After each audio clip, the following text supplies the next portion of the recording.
another word to describe a person strong enough to tolerate everything and soft enough to understand everyone. It is indeed a high blessing to be first and last, to witness the beginning of end of the life.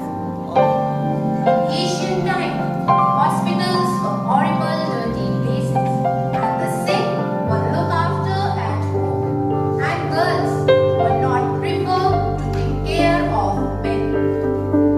One who gave care was looked down socially. Care of the sick was still choosing in its superstitions, religion, and magic. People used to believe on tantrics much more than the healthcare facilities. During the start period of nursing, on 12th May 1820, a baby girl was born in a small town called Florence in Italy. She was the daughter of well-to-do English parents. They wanted her to become a socialite, but she preferred to avoid it.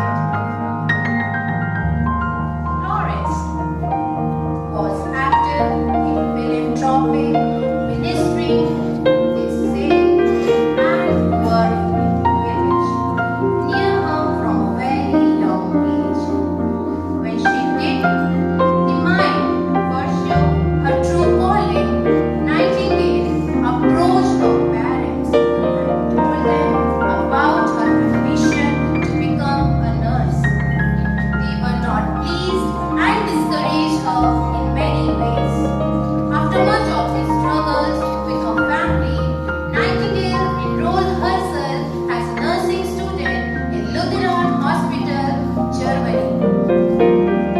In 1844, she returned to London after her studies and took a nursing job in Middlesex Hospital, London. She was highly dedicated and impressive in her performance and was promoted as a superintendent within a year.